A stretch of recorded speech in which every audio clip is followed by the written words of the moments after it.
नमस्कार दोस्तों, VVR classes आप लोगों का हार्दिक स्वागत है। मैं विक्की चौधरी। देखिएगा मेरे भाई, जैसे कि हमने व्यंजन का एक पहला पार्ट पढ़ लिया है, आज दूसरा पार्ट लेकर आए हैं। देखिए तो पहले पार्ट तक हमने भाई उनके सभी के उच्चारण स्थान पढ़े। देखिएगा जैसे कि हमने ये पढ़े थे कि बोले कंठ, यानी कि ये सभी का मैंने इसमें से स्वर और अंतस्थ और ऊष्म व्यंजन यानी कि सभी के उच्चारण स्थान आप लोगों के याद हो गए होंगे, मुझे उम्मीद है। उसके बाद भाई अगली जो बात होती है, यानी कि तीसरा जो पॉइंट आता है, देखिए ऊष्म व्यंजन तक हमने कर लिया था, तो उसके बाद आता है चौथा आता है हम जिसका नाम देते हैं क्या, संयुक्त व्यंजन। अब जैसे कि संयुक्त स्वर थे, वैसे ही क्या है भाई, हमारे संयुक्त व्यंजन है। और संयुक्त व्यंजनों की संख्या भी कितनी होती है, 4 होती है। देखिए संयुक्त का मतलब होता है भाई एक दूसरे से जुड़ा होना।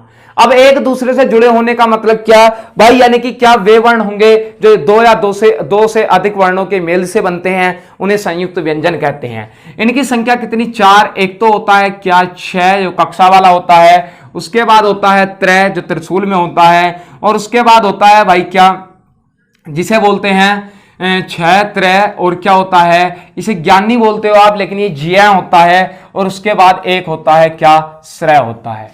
तो ये 4 हैं। और चारों की बात करें तो देखिए अब इनमें से पूछ लेगा तो सीधी सी बात, ये तो नॉर्मल बहुत ही नॉर्मली क्वेश्चन हो गया कि निम्न में से संयुक्त व्यंजन कौन सा है। बोले 6 त्रय, ज्य और श्रेय ये होते हैं, तो भाई बता सकते हैं। परंतु इसमें से जो प्रश्न पूछता है वो इस प्रकार से पूछता है कि 6 वर्ण किन किन वर्णों के योग से बना, त्रय वर्ण किन किन वर्णों के योग से बना, ज्य वर्ण किन किन वर्णों के योग से बना, और श्रेय वर्ण किन किन वर्णों के योग से बना। तो बात करें, देखिए 6 वर्ण है। अब 6 वर्ण जो बना है वो आधा कै और किससे, श से।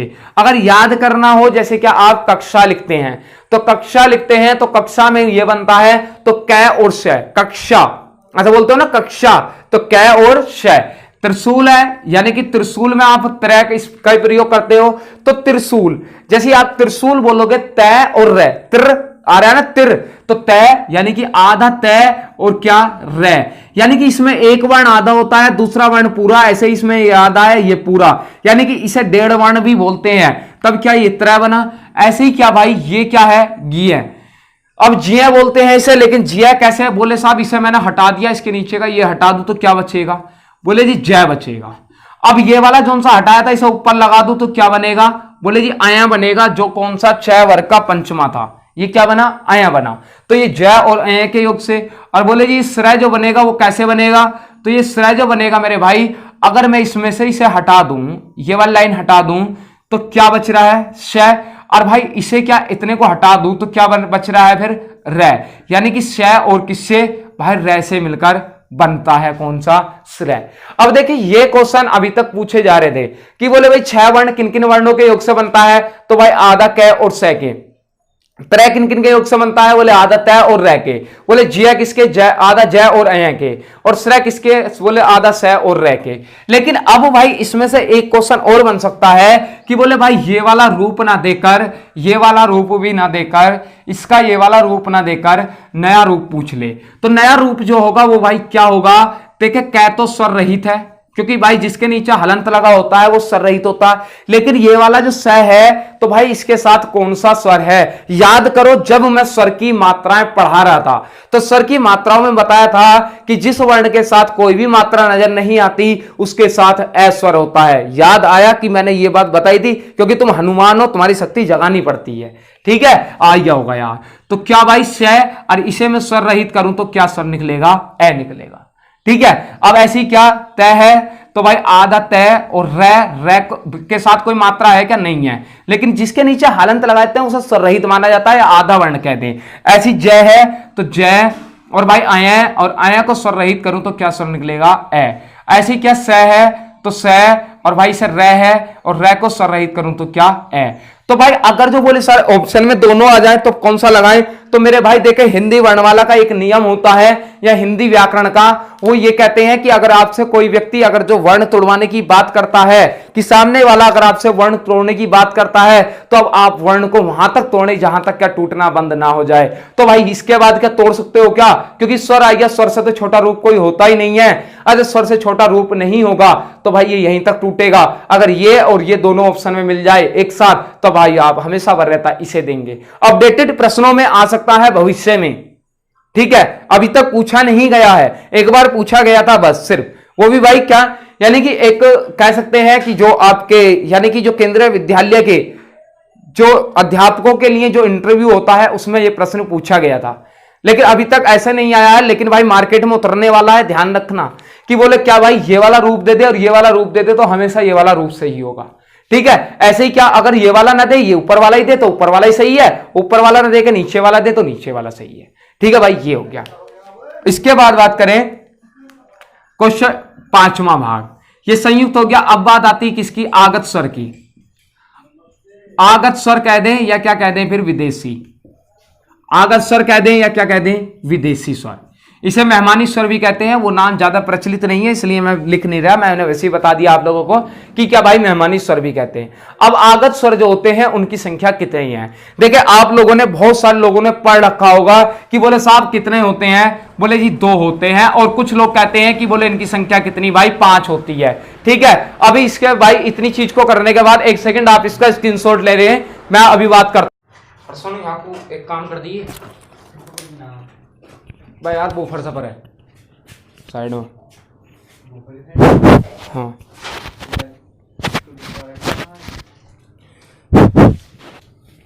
सुन यहाँ खड़ा हो जाइए 1 मिनट वीडियो पे, यहाँ ये करना है।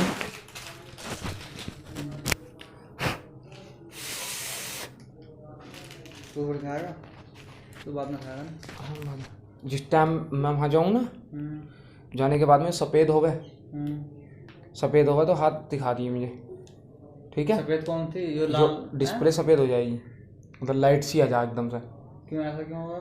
अब देख ऐसे ना क्यों हो रहा, मतलब ऐसा क्यों जो ना हो रही हो, जो हाँ जैसे ये सफ़ेद सी होगा ना तो उस टाइम फोकस कर दीजिए ऐसे, ठीक है। तुम लोग है ना फोकस करने के टाइम है, अभी शुरू में मत करिए, अगर ना हो गए तो कोई दिक्कत ही ना। फोकस करके देखना है, मतलब सोचना। अब यार मार कर बाहर रह गए दिखे हैं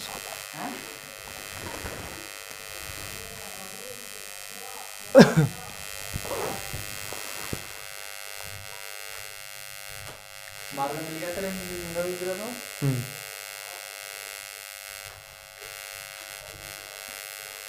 देखिए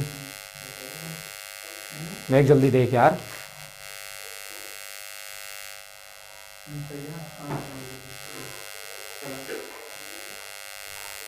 उतना हो रहा कुछ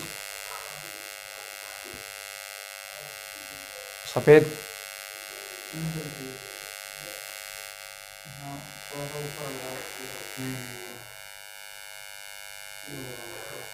यहाँ तो नहीं।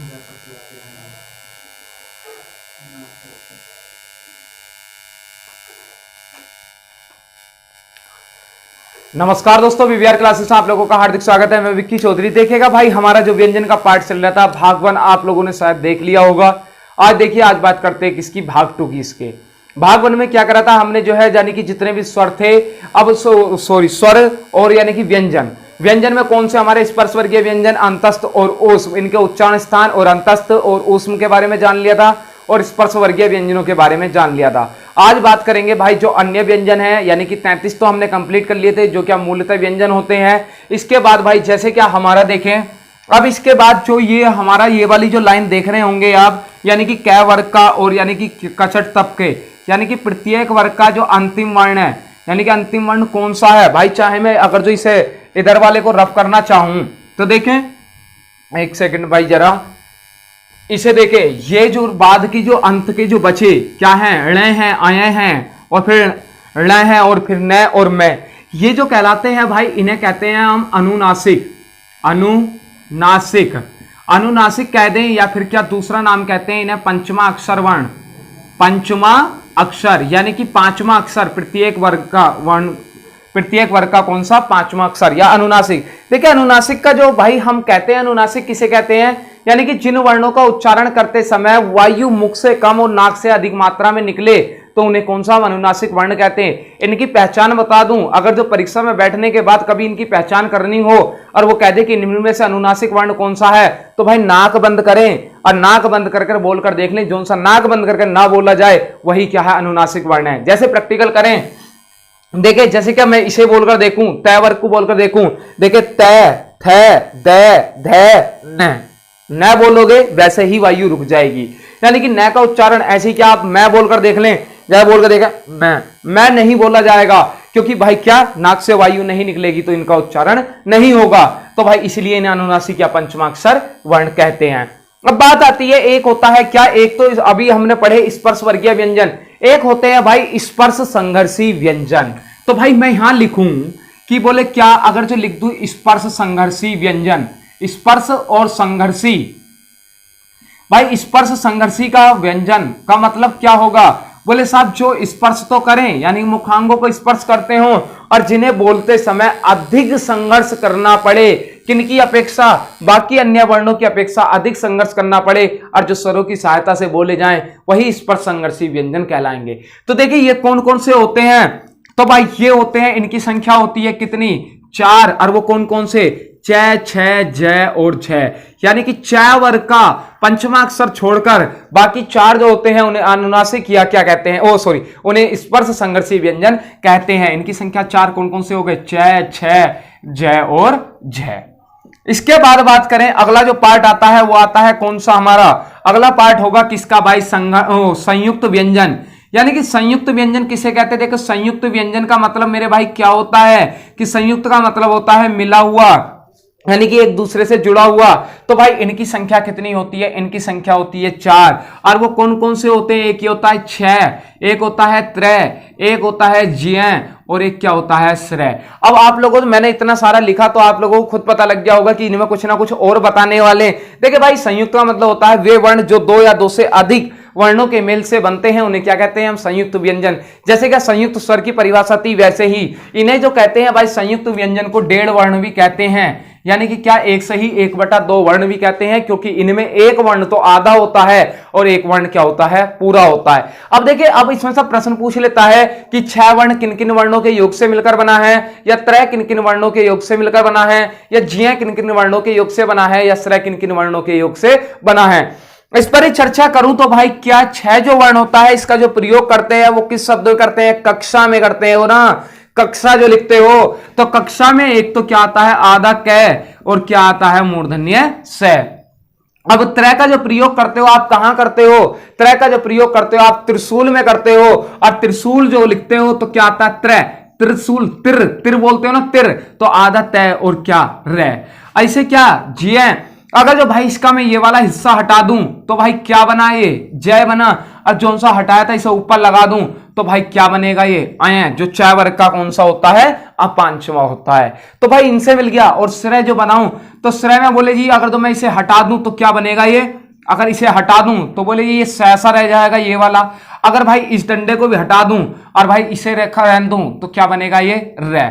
तो बोले ये किससे, यानी कि श्रय किस किस के, बोले आधा, बोले स, सलजम वाला स और र के योग से मिलकर बनता है। ये बात तो हो गई भाई जो अभी तक प्रश्न पूछे जाते थे, लेकिन अन्य परीक्षाओं में अगर जो प्रश्न पूछे जाएं अपडेटेड प्रश्न होगा कि उसे पूछना इसी में से है, और भाई ये भी नहीं पूछना तो क्या पूछेगा, वो पूछ सकता है कि देखें इनका एक दूसरा रूप भी हो जाता है। वो रूप क्या होगा, शायद आप लोग पहली बार पढ़ रहे होंगे, आधा क होता है, फिर स, और स को स्वर रहित करा तो क्या निकला, ए। ये ए कहां से आया, क्योंकि भाई प्रत्येक व्यंजन स्वर की सहायता से मिलकर बनता है। तो भाई अगर इसमें से मैं इसे स्वर रहित करूंगा तो भाई जिसके साथ में कोई मात्रा नजर नहीं आती, याद करो वो स्वर का पार्ट जब मैंने मात्राएं पढ़ा रहा था तब क्या ए जो आया था वो शहीद स्वर कहलाया था, यानी कि कोई भी वर्ण जिसके साथ कोई मात्रा नजर नहीं आती उसके साथ ए स्वर होता है। याद आया, हनुमान हो ना, शक्ति जगानी पड़ेगी। तो कै और श को स्वर रहित करा तो क्या निकला, ए निकला।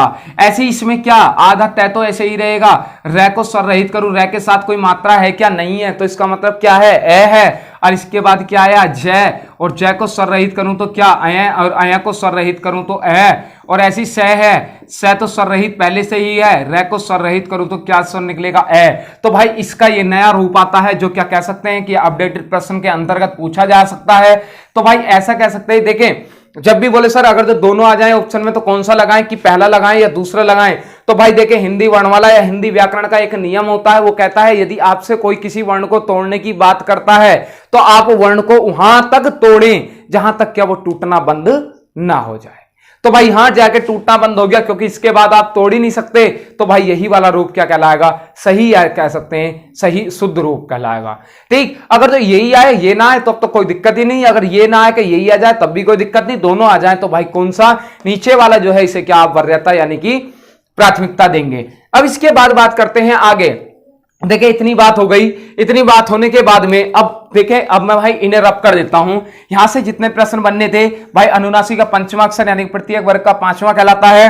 और भाई अब इसमें जो चय छय जय और छय जो होते हैं ये कौन से भाई, इन्हें क्या कहते हैं हम स्पर्श संघर्षी, यानी कि जिन्हें बोलते समय हमें स्पर्श तो मुखांगों को स्पर्श तो करें लेकिन क्या उनमें संघर्ष भी अधिक हो, तो वो कौन से चय छय जय और क्या आए हैं। अब इसके बाद बात करूं मैं आगे।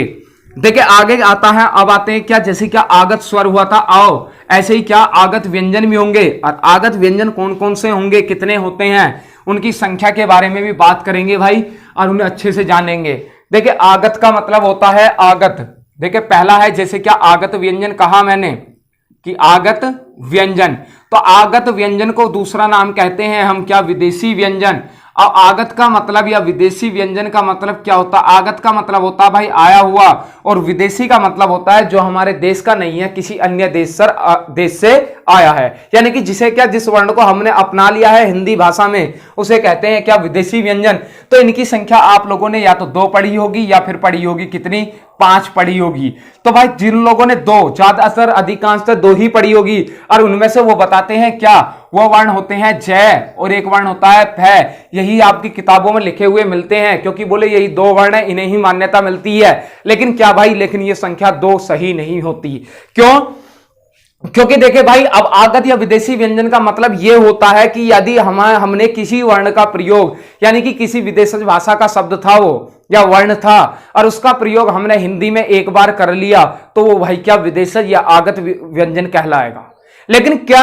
लेकिन अगर जिन वर्णों का प्रयोग हम निरंतर रूप से यानी कि अधिकांशतः करते रहते हैं, उन्हीं वर्णों को क्या, यानी कि हम ज्यादातर प्रयोग में लाते हैं, उन्हीं वर्णों को आप लोगों को पढ़ाया जाता है। लेकिन भाई क्या, जो ये 5 वर्ण होते हैं, 5 वर्णों का प्रयोग, ये 5 के 5 वर्ण विदेशी या आगत व्यंजन कहलाते हैं। इनका जो मैं प्रयोग करता हूं, तो इनका प्रयोग भाई किया है हमने, एक बार ही किया हो चाहे प्रयोग, लेकिन इन 5 वर्णों का प्रयोग किया है, तो इनकी संख्या 2 ना होकर कितनी भाई, इनकी संख्या हमेशा 5 होती है। और जो आप लोग पढ़ते हैं जय और फ, तो भाई जय और फ क्या ये सही नहीं होता। देखिए इनकी जो संख्या 5 है, बोले सर वो कौन कौन सी है, एक तो होता है क, और एक क्या होता है ख, और एक क्या होता है ग, और एक क्या होता है जय, और एक क्या होता है फ। इन वर्णों के साथ क्या होता है, आगत या विदेशी व्यंजन जो कहते हैं, तो भाई इन वर्णों के आगे नुक्ता का प्रयोग किया जाता है, इसे बोलते हैं मेरे भाई नुक्ता। यानी कि देखिए मैं कई वर्ण लेकर आऊंगा, यानी कि ये जो अंकी बिंदिया यानी कि बिंदु लगते हैं, इनके बारे में भी चर्चा करूंगा कि कौन कौन सा वर्ण किन किन वर्णों के साथ लगता है, यानी कि कौन कौन सा बिंदु किन किन वर्णों के साथ लगता है। तो भाई इनकी संख्या कितनी हो गई, इनकी संख्या हो गई 5। आप बिल्कुल इसे निश्चित रूप से ग्रहण कर सकते हैं, कोई दिक्कत वाली बात नहीं है भाई। इनकी संख्या लेकिन कितनी होती है, 5 होती है। अब इसके बाद करूं तो आप लोग एक चीज और पढ़ते होंगे, एक पढ़ते हैं उच्छिपित, उच्छिपित या क्या कहते हैं, उच्छिपित या द्विगुण व्यंजन। उच्छिपित या द्विगुण व्यंजन आप लोगों ने पढ़ा होगा। देखिए उच्छिपित का मतलब होता है यानी कि जिन वर्णों का उच्चारण करते समय जीभ उच्छिपित यानी कि उच्छेद बनाती है, यानी कि बिल्कुल एकदम से पलटती है, यानी कि इस तरीके की, यानी कि कह दूं कि इस तरीके की जैसे वेव किरणें चलती हैं उस तरीके का डायरेक्शन में अगर जो वो बनाती है, स्ट्रक्चर बनती है, तो उसे क्या कहते हैं, हम उच्छेदित कहते हैं। द्विगुण का मतलब होता है कि जिन वर्णों में यानी कि 2 तरीके के गुण पाए जाते हैं तो उन्हें द्विगुण व्यंजन कहते हैं। देखिए अब इसमें से इनकी संख्या कितनी होती है, तो भाई इनकी संख्या भी 2 होती है। और वो कौन सा होता है, एक तो होता है अड़ और एक क्या होता है अड है। अब देखिए अब मैं एक चीज और बता दूं कि अब आप लोगों को इसके साथ साथ ही समझाता हुआ चलता हूं, एक क्या होता है ड और एक क्या होता है ढ। भाई ये लिखे हुए हैं, देखिए ध्यान दे मेरे भाई, जरूर इन पे बिल्कुल ध्यान देने वाली बात है। शायद आप लोगों ने ना पढ़ी हो कि आप लोग बिल्कुल जान सकते हैं इस चीज का, के बाद डाउट खत्म होने वाला। देखिए ये भी क्या, इसे क्या पढ़ोगे, क्योंकि ये भी ड लिखा है, ये भी ढ लिखा है, इसके नीचे ये बिंदु लगा हुआ है, इसके नीचे कोई बिंदु नहीं है, तो भाई इन्हें क्या बोलोगे और इन्हें क्या बोलोगे, बताओ। अरे ये भी तो उसी तरीके से लिखे हुए हैं जिस तरीके से ये, सिर्फ एक बिंदु ही तो नहीं लगा हुआ नीचे। तो मेरे भाई एक बार बताऊं मैं, इसे जो बोलते हैं इसे बोलते हैं ड और इसे क्या बोलते हैं ढ। लेकिन जैसे ही ये ताड़नजात चिन्ह इसे कहते हैं ताड़नजात या उच्छेपित बिंदु। जब इसका प्रयोग कर लिया जाता है तो इससे का उच्चारण करने से पहले ए स्वर बोला जाता है। ए स्वर का मतलब यानी कि अगर मैं इसे बोलूंगा, इसे क्या बोला था डे, इसे क्या बोला था ढे, तो इसे बोलूंगा अड़े, और इसे क्या बोलूंगा अढ़े, यानी अड़े और अढ़े, और इसे डे और ढे। यानी कि जहां भी इसका प्रयोग किया जाता है तो इससे पहले क्या, यानी कि ए स्वर का प्रयोग करते हैं उच्चारण करते समय। तो बात समझ में आ गई होगी। तो भाई कौन कौन से होते हैं, एक तो होता है अड़े और एक क्या होता है अढ़े। इन्हें ही उच्छेपित या द्विगुण व्यंजन कहते हैं।